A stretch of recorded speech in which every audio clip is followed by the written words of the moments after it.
Salut, salut! Alors attends, bouge pas. Je voulais te partager encore une autre tranche d'expérience.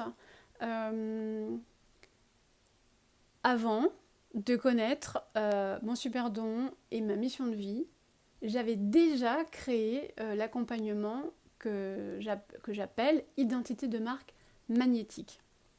À ce moment-là, je ne savais pas encore. Euh, Quand j'ai créé identité de marque magnétique, il y a une partie de moi qui, euh, qui résistait avec le mot magnétique.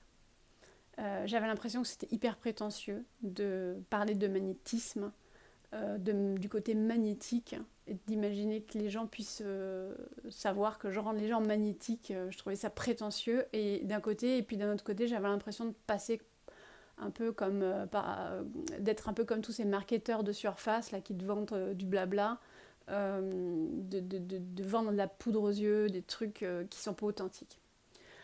J'ai beaucoup réfléchi, j'ai beaucoup cherché, et le mot magnétique s'est imposé à moi et il voulait pas bouger, quoi. Donc je me suis dit je vais le garder, et pour que la pilule passe mieux, j'ai transformé son orthographe.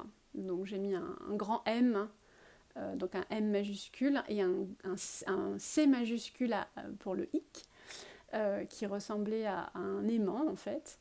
Et je me disais voilà, magnétique, et comme ça il devient une marque, et moins un mot qui...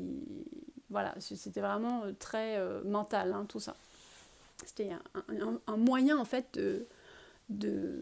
je sais pas, de me légitimiser, quelque chose de cet ordre-là. Et du coup, il m'a porté chance, ce terme identité de marque magnétique, parce qu'effectivement, il a été magnétique, il m'a ramené pas mal de clients, parce qu'en moins d'un an, j'ai réussi à vivre de mon activité avec ce service unique. Voilà. Alors tu vas me dire, alors ça sert à quoi de connaître son super don et sa mission de vie, puisqu'on arrive à vivre de son activité, et je te dis, t'as raison, on n'est pas obligé, en fait. On n'est pas obligé, tu peux.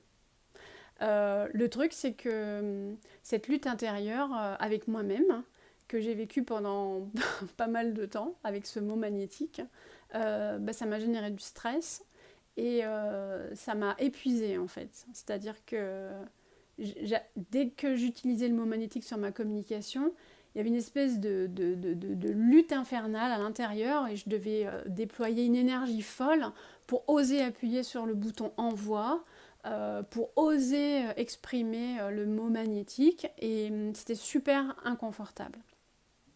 Voilà. Euh, Dans ma prochaine vidéo, je te dirai quel est mon super pouvoir. En attendant, si toi aussi tu ressens ce sentiment d'imposture, ce manque de légitimité quelque part dans ta pratique, peut-être c'est un endroit précis. Alors moi c'était sur ma communication, la façon dont j'avais de présenter au monde ce que je faisais. Peut-être que toi c'est ailleurs. Toujours est-il que si tu ressens cette lutte en fait, et que tu as l'impression d'être acharné à faire des choses et de perdre de l'énergie et de te fatiguer là-dedans, euh, c'est qu'il y a une partie de toi que tu connais pas bien, en fait.